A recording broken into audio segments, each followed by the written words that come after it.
Hello and welcome back once again to the HR Social Hour Half Hour Podcast. This is episode 207. Jon and Wendy talk to Kim Bozeman. I'm your host, Jon. And I'm Wendy. How are you, Jon? Wendy, I'm well into the month of February.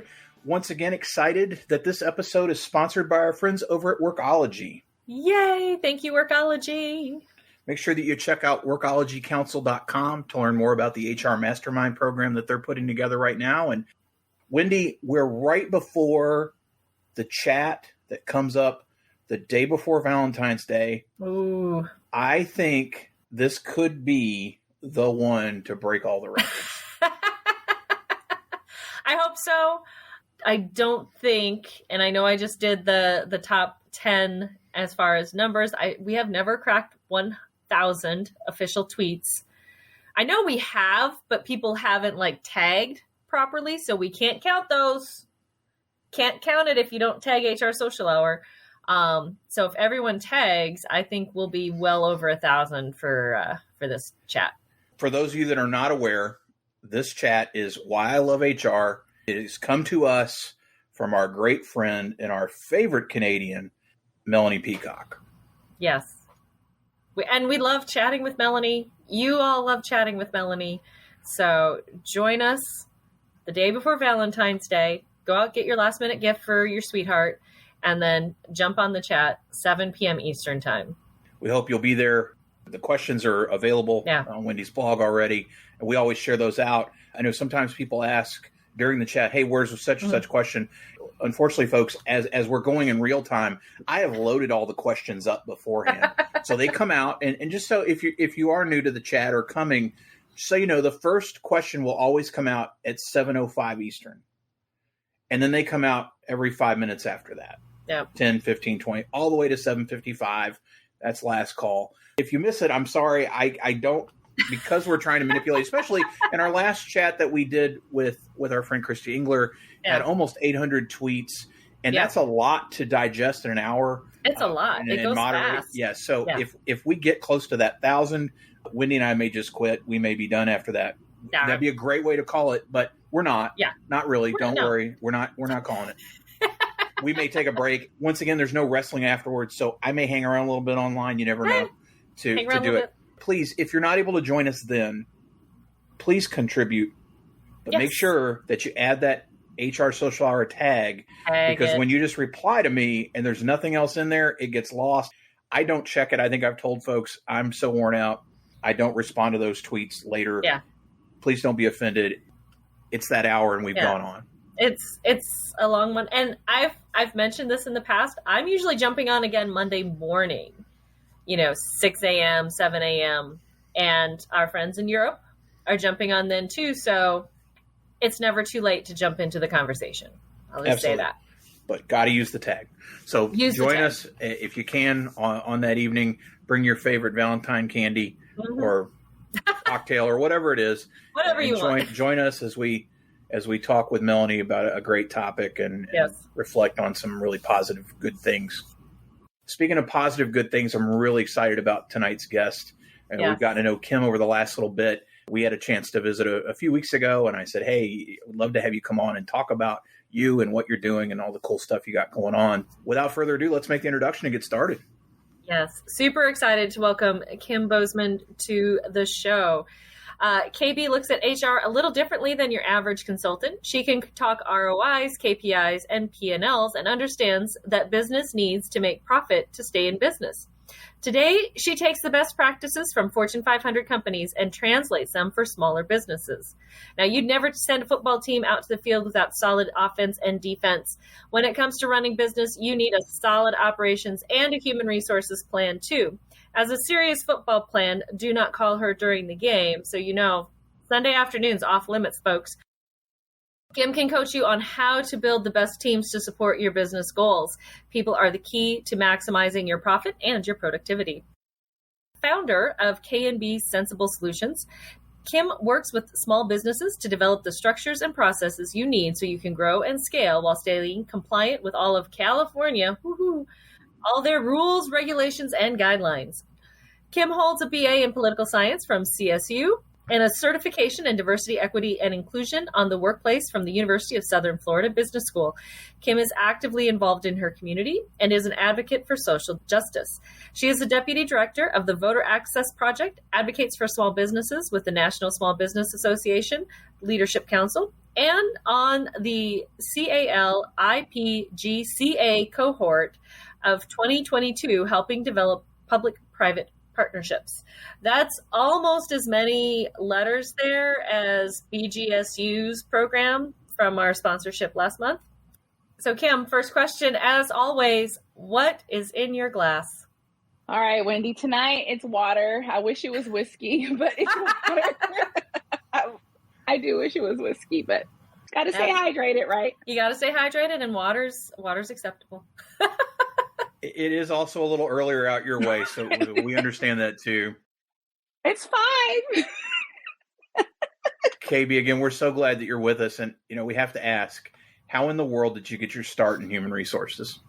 Oh Lord! So the short story is before I even really knew what human resources was, I was doing it. I'm dating myself at TCI. I thought I was customer service, but thinking about my job duties, I was probably like an HR assistant. Being a people manager, obviously you have to do a lot of HR functions. Then being under a manager, technically I was a trainer, but they treated all of their employees like managers. And under the learning and development umbrella for almost 8 years. So just touching everything there, then moved into recruiting, full cycle recruiter for corporate recruiting for a wine and spirits company. And then after that, long story short, I decided that I wanted to go out on my own and do HR as a consultant. I'd always been helping people. So in 2019, KNB Sensible Solutions was born. I won't tell you that the dates of that to date myself. Well, Kim, so KNB Solutions, which is fantastic that you're out there. What do you see as the biggest issue your clients are dealing with from an HR perspective? And do you believe those issues will change over the coming year? That's a great question. I think it's a couple of things. I think a lot of the clients, especially when you focus on smaller businesses, don't have the resources, right? So they need HR support, but they can't afford full service human resources.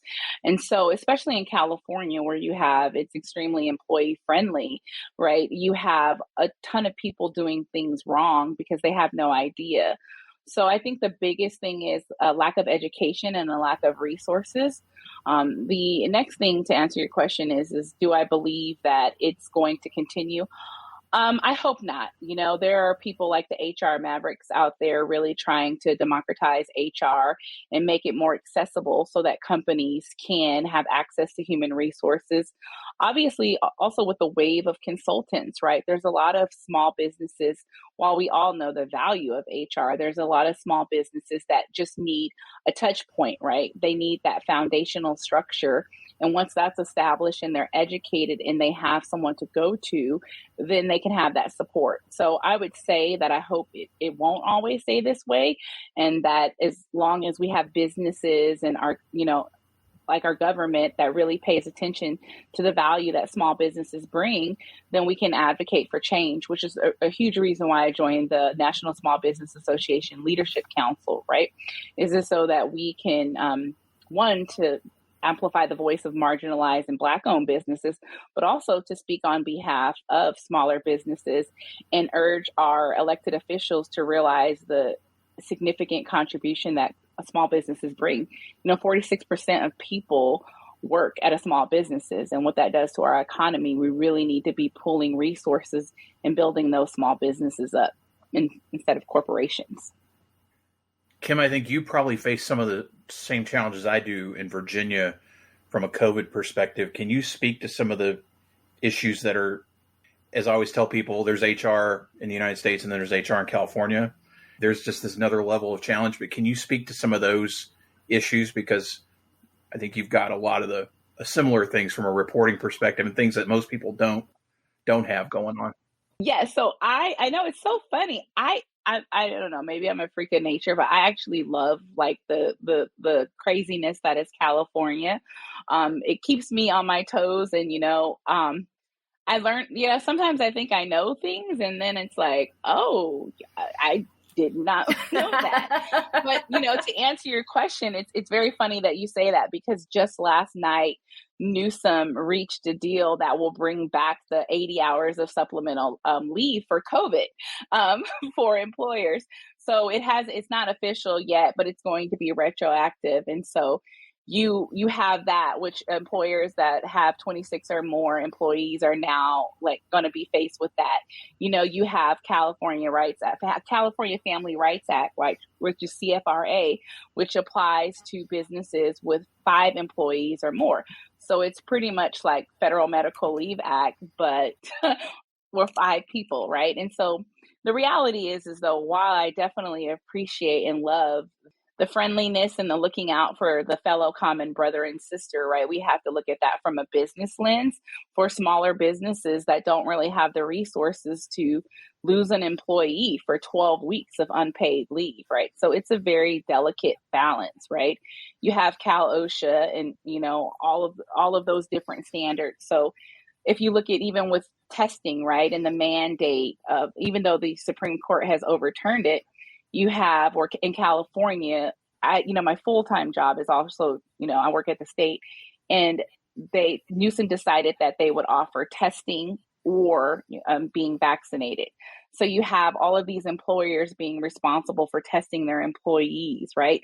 And it's hard. It's hard. I was talking to someone yesterday, and they said, I just don't want to hire employees in California because I want to stay away from the laws. And I think though, at the same time, it's great as an HR person, right? If you really truly make the decision and you dedicate yourself and you immerse yourself in the law, right? Supporting your fellow states, right, becomes a lot easier, right? Because if you can handle California, sweet baby Jesus, you can handle anything, right? And, and I also tell people like, listen, I think I'm resourceful. I feel good about what I know, but damn it, I don't know everything. And I just have to like, hey, let me look into that and I'll get back to you. I think, and for me, I just tell people I immerse myself in law webinars, but I'm also a freak of nature and I love the law. I love the law. I hate lawyers, but I probably should have been a lawyer because I'm good at the law, but I hate lawyers, So, I stay on top of that, right? And, thankfully I have a good relationship with an awesome law firm. And so when I'm confused and I need clarity, I reach out. And so California is just special, but we're great, right? No sleeping in California. So that's why I also wanted whiskey instead of water earlier too. I'm in California. KB, I know that you are very passionate about diversity in the workplace and take part in a lot of different groups and addressing those issues. Where do you see organizations that you're working with, where are they missing the mark when it comes to executing on those types of initiatives? What I would say very honestly is I try to always remember that at the heart of things, I don't think that anyone has ever done anything malicious, but the reality of the situation is that, in light of George Floyd's murder, right, a lot of organizations reacted, right? Like they didn't have a strategy in place. They just wanted to do something. And for that, like, again, I want to commend them. But a problem, right? There was no strategy in place. And so you saw all of these, companies coming out with, diversity statements, right? But the reality is the infrastructure was still very much broken, right? The recruiting policies still weren't inclusive. The policies weren't inclusive. The HR team was not equipped to be driving the change. And, they partnered with consultants that they didn't understand what their organization wanted to do. And the thing is that just like HR is not a one-size-fits-all model, neither is diversity, equity, and inclusion, right? It's going to look different in each organization.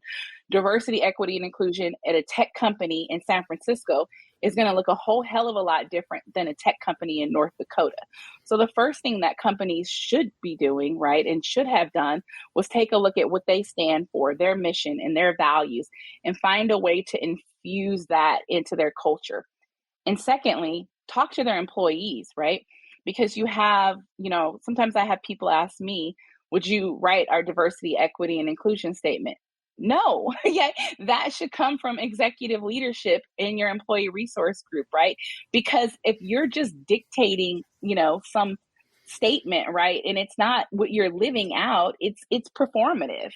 And then the other thing is really, really something that I'm really passionate about, right, is HR.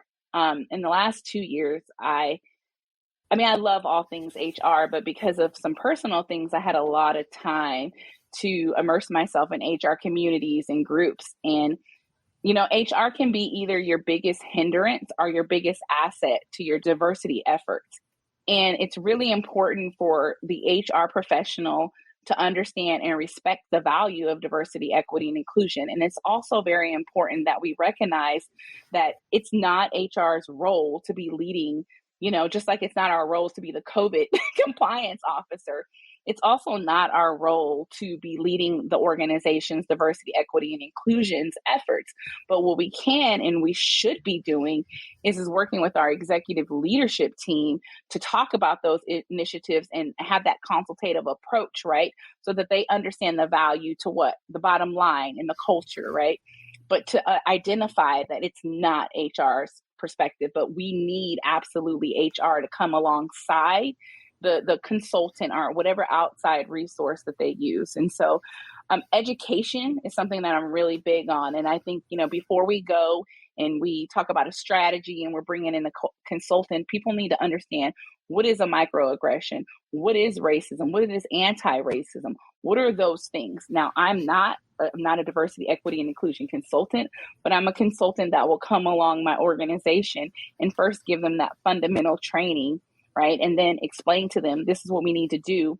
And once you figure out, right, then I'm going to work with you to help you find a diversity, equity, and inclusion consultant, right, that can really, really build out what aligns with your values, right, so that it's sustainable.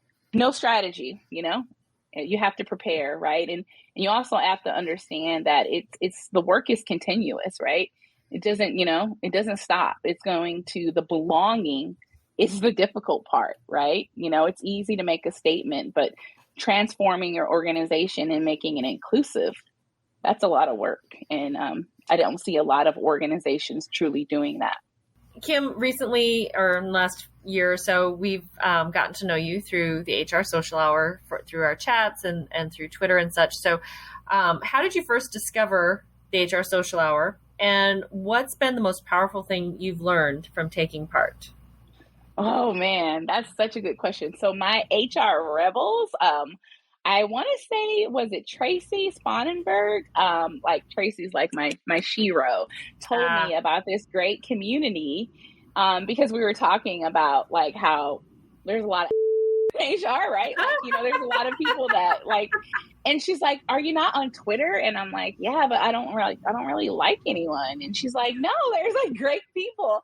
And I'm like, "Are you sure?" And I'm like, "Okay, like I love you, Tracy." And so like I started following all of these people. And at first, I was really just a watcher, like a lurker. And I'm like, "Oh my God, they're so funny." I felt like I found my community. So that's really how I found it. I've been on Twitter for like 3 years. And I was like, I hate Twitter. I think it's stupid. Now I love Twitter. What is the most valuable thing? I've learned so much from this community, but one of the most beautiful things that I see is the how it should be every day in our world is the beauty of a difference of opinion, right? Like so far, I love that, right? I love being around people who might see things differently, right? And I haven't seen any disrespect, right? And that to me is so powerful, right? Especially in HR. It's the celebration of diversity, right? And the other thing is just the level of acceptance, right? I mean, I love being able to show up on Twitter just how I am with this HR community and not worrying like, you know, hey, if I swear, if I talk about football, someone's going to think that I'm, you know, not appropriate for HR, you know, and I think that for me, oh my goodness, especially in the middle of a pandemic and being, you know, living alone, it's kind of like I say, saved my life, just having this lifeline that I am who I am, right? Because you have communities, but you are conforming to the community to be accepted. And I don't see that here in this community. KB, one of the things that we've done over the last year or so is start crowdsourcing questions from guests. In this case, Scott Leeper asked, if you could change the name of human resources, would you? And what term would you use that you think better describes what we do? So I'm going to tell you first, even though you didn't ask, what you shouldn't do is call it human capital. Freaking just stop it. It's with the human capital. It's awful. I hate it. Oh man, let me see. Dang it. Okay, and she's gone. Funny. And I've seen this question. I've seen like Lars Schmidt, like Tracy. Like I've seen this question, and I'm always like, what would I do? It's something like people support. The people team. That's what it is. The people team. You are the people team. People team. That's it. The business people, the employee people, the people team. That's it. That's my answer, and I'm sticking to it, even if I regret it in 48 hours. Well, we do a lot of editing, but we don't go back and change answers. So we're going to hold you to that. Okay, fine. Okay, I just say you guys accepted me. So if you think it sucks, like you still have to accept me because, you know, you do. Oh, no.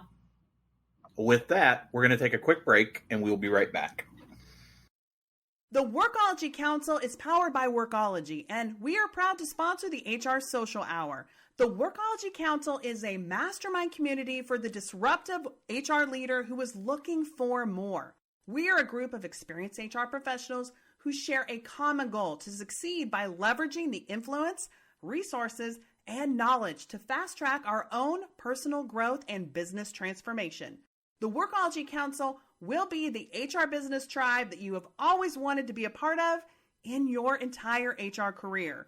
You can learn more about the application process, how to get started, and our member benefits by visiting workologycouncil.com. The time is now for you to stretch, grow, and shine. The Workology Council can help you achieve your personal and professional business goals by helping you take control of your career and your organization. Let's take it to the next level. Visit workologycouncil.com to learn more. And we are back. Kim, it is now time for everyone's favorite part of our show, the half-hour question connection. What career did you dream of having when you were a child? Honestly, a wife and a mom. I didn't want a career. I just wanted to have a whole bunch of babies and get married. Wow. I know.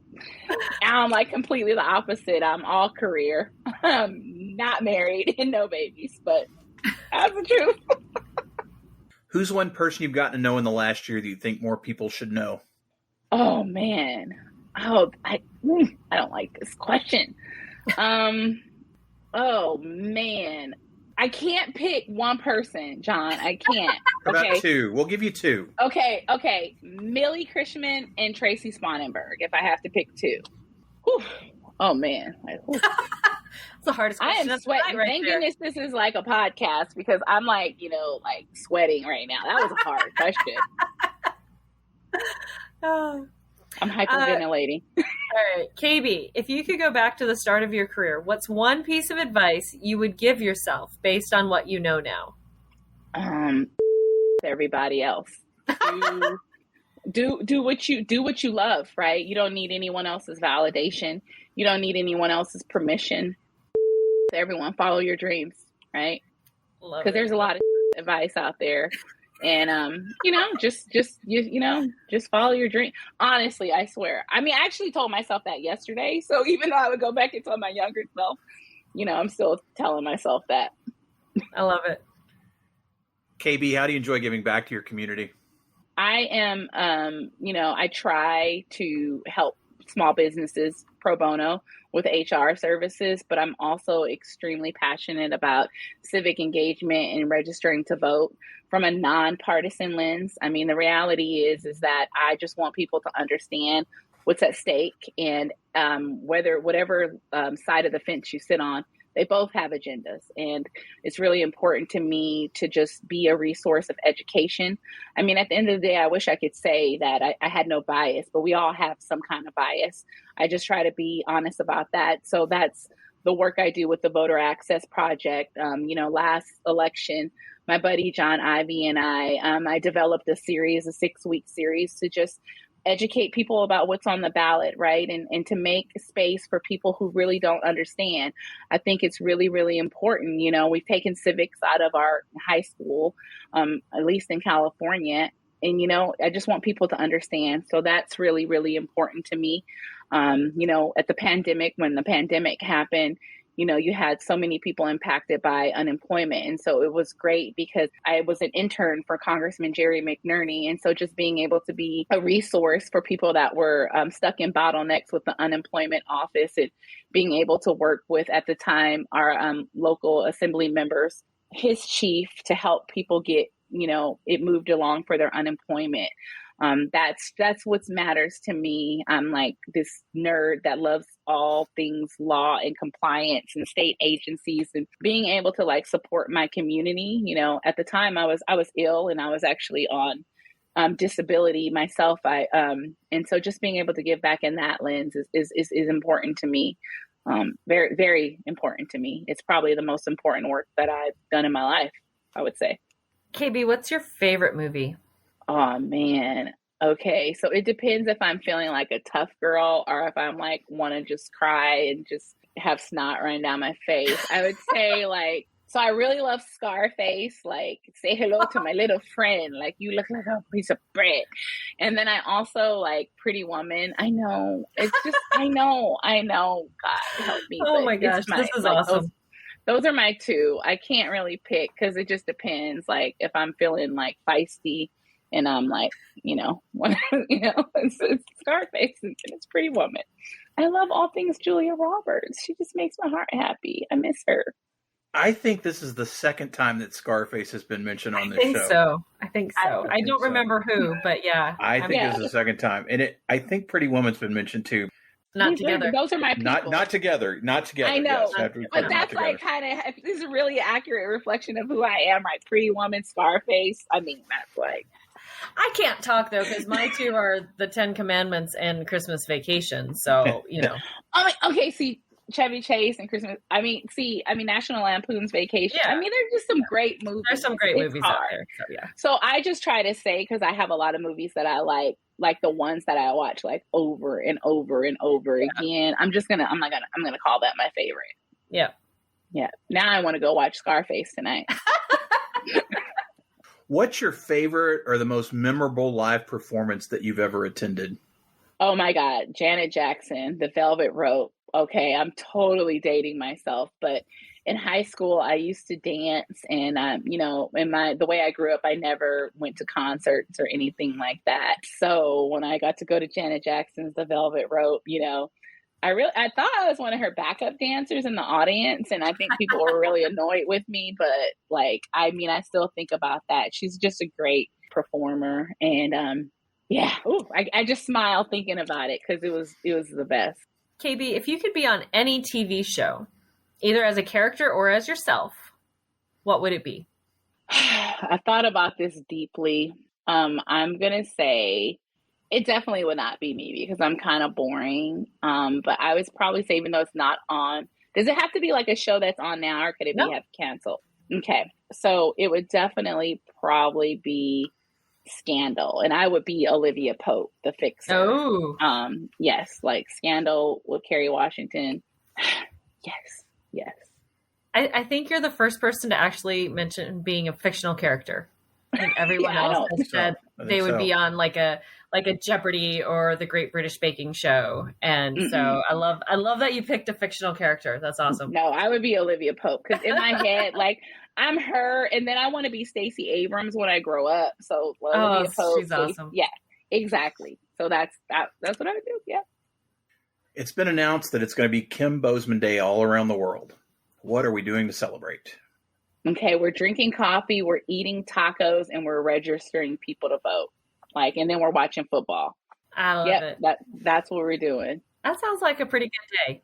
Can we have whiskey? We're going to have whiskey. You can do that too. Yeah. It's your day. It's your day. It's my day. So we're going to start the day. We're going to have coffee. Okay. With and we're whiskey not. in it? No, we're going to be good. Okay. We got to be present, right? But okay, it's not going to be, first of all, it's not going to be ground coffee. Okay. First of all, it's not going to be Folgers. If you drink that, stop it. Put it away. It's going to be either French press or a proper latte or a proper Americano, not with a ton of sugar. White mochas don't count. Okay? They don't count. Okay. And we're just going to have we're going to get out. We're going to register. We're going to have tacos. We're going to watch some football, and we're going to have whiskey after because people are going to exhaust us when we're trying to get them registered to vote. That's Kim Bozeman Day. Sounds like a good day. I like it. It's a good day. I think so. Kim, finally, as you know, we are crowdsourcing to get questions for future guests. If you could ask the next guest of the podcast any question, what would it be? What's been your biggest failure in HR and what did you learn from it? You can't read it, KB, but it's in the book, so it will be asked. Jon, you've been a man of your word since I've met you, so I believe you. I have to tell you, for someone that said they were nervous about being on a podcast, I don't know why. This is incredibly fun. Yes. You're going to let me get to use the bleep button a couple times, which I also enjoy doing too. No, don't be sorry, because bleeping is funny. It's just been an awesome conversation. I'm so glad that you listened to Tracy and checked out the Twitter community that we've been part of and helped build. We're glad that you're here and part of it, and appreciate you sharing all the things that are California, because bless you, I just don't know how you do it. I know a lot of our community and a lot of our listeners are probably already connected with you, but for those that are not, best way for them to reach you out there and KNB Solutions, anything and everything you want them to know. Yeah, well, I'd love for them to follow me on LinkedIn because I love LinkedIn. And I also, if you're interested in my services as far as HR, you can go to my website, which is KNB Sensible Solutions with an S.com. And if you are someone that's passionate about a policy and civic engagement, especially anyone, then you can check me out on YouTube for all things KNB, because that's where I am going to start talking about some HR stuff, because there's this beautiful intersection of social justice policy that in HR. But right now it's more of my political talk. Try to keep them a little bit separate. Yeah. And obviously Twitter too. The clubhouse, I'm not really there yet. I'm a lurker. So yeah. And thank you guys. Thank you for having me. And I'm sorry about the bleeping. I'm working on it. We're going to have all that in the show notes. And then Wendy, how about you? Best way for listeners to find you out there? Best way, as always, is on my blog, mydailyjourney.com. And of course, the second and fourth Sunday of each month, you will find me on Twitter as part of our twice monthly Twitter chat. How about you, Jon? Once again, thanks to Workology for sponsoring this episode in the entire month of February. Check them out at workologycouncil.com. And as for me, jonthurman.com for all things Jon Thurman, and for the show, hrsocialhourpodcast.podbean.com. Listen, rate, review, share, follow, whatever platform you're on. Button, check mark, big red button. It may just say follow. I don't know. Whatever it says, click on it and you'll get that new episode each and every week. International listeners, we'd love to have you take part. Reach out. Let's start those conversations and we can have you on board. KB, thanks again for being part of the show and being with us. And so for the HR Social Hour Half Hour Podcast, I'm Jon. And I'm Wendy. And as always, be sure to connect, give back, and network. Take care, everybody. We'll see you soon.